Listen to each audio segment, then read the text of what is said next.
Here's something no one ever told you. The pain you feel when you're left out, when you're excluded, ignored, or just invisible in a room full of people, that pain is processed in the exact same region of your brain as physical pain. Not metaphorically, neurologically. The same circuits, the same signals. Rejection literally hurts, and your brain treats it as an emergency. Now here's the part that changes everything. You live in a world specifically structured to trigger that emergency over and over, and then hand you a mirror and say, the problem is you. Let's go deeper, because this isn't just about loneliness. This is about how a system learns to weaponize your own biology against you, and how most people never see it happening because they're too busy blaming themselves. Your brain is not a modern machine. It's an ancient survival system wearing a modern costume. For nearly all of human history, you existed in groups of 30 to 50 people. You knew the same faces your entire life.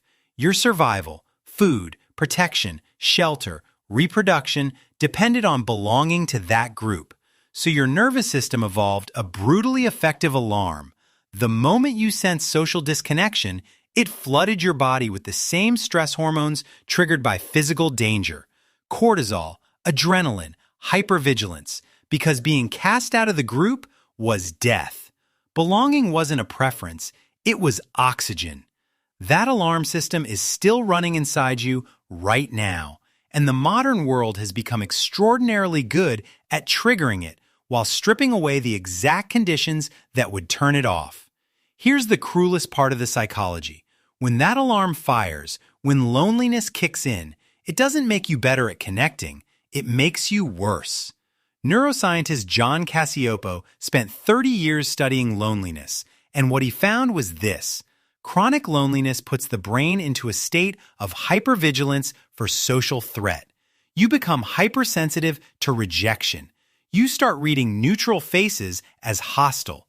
You pull back, you protect yourself, and then, because you've pulled back, you become more isolated, which deepens the loneliness, which deepens the hypervigilance, which makes connection feel more dangerous.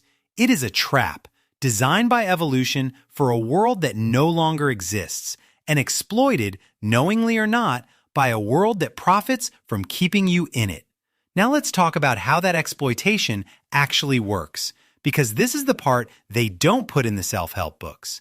The United States Surgeon General declared loneliness a public health epidemic in 2023, carrying the same mortality risk as smoking 15 cigarettes a day.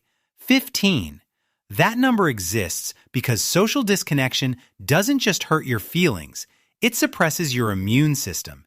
It elevates inflammatory markers linked to heart disease, dementia, and early death. Your body responds to chronic isolation the way it responds to a slow physical assault. And yet, the conditions producing this epidemic were not accidents. Every structural force in modern life pulls against the specific ingredients that human connection actually requires. Connection needs time. The economy has colonized time. Connection needs proximity. Housing costs have made proximity a luxury. Connection needs repetition, seeing the same people in the same place without agenda over and over. The average American moves 11 times in their lifetime. Roots don't form when the ground keeps shifting. The third place, the sociologist Ray Oldenburg's term for the space that isn't home and isn't work, where community forms without purpose, has been systematically eliminated. Not by conspiracy, by economics. The local bar, the diner, the community center, the corner barbershop, not profitable enough to survive in a system that prices every square foot as an investment asset. So they close, and the invisible infrastructure of human belonging disappears. Quietly, one shuttered storefront at a time, and nobody holds a funeral for it. Then technology shows up, and it makes you an offer. Connection, infinite, frictionless, available at 3 a.m. No awkwardness, no vulnerability, no commute. And the tragedy is that it was never designed to make you less lonely. Internal documents from the largest social media companies Documents that only became public through whistleblowers confirm they knew their platforms increased anxiety, social comparison, and feelings of inadequacy. They optimize for engagement anyway. Because your loneliness, that compulsive checking, that reaching out, that scrolling at midnight, that behavior is worth billions of dollars in advertising revenue. The lonelier you are, the more you use the product. The more you use the product, the lonelier you become. You were handed a trap that looked like a cure.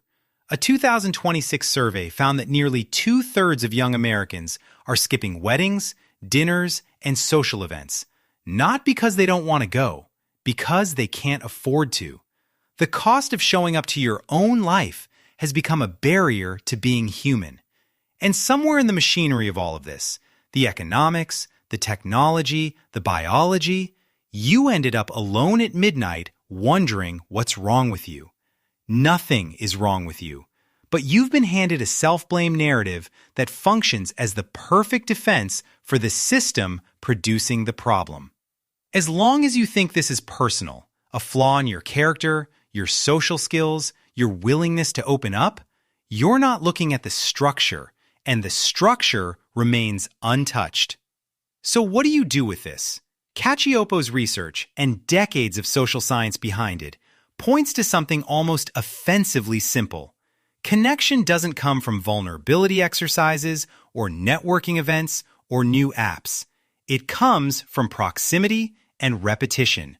The same people, the same place, over and over, without a purpose beyond being there. A standing coffee with a neighbor you barely know. A weekly game you show up to even when you don't feel like it. A regular table at a local place until they know your order. These feel trivial. They are not trivial. They are the precise biological conditions under which human trust, slow, irrational, irreplaceable human trust, actually grows. You cannot optimize your way out of loneliness. You can only inhabit your way out of it. The system was not built for your belonging, but you were built for exactly that. And now you know which one is lying to you.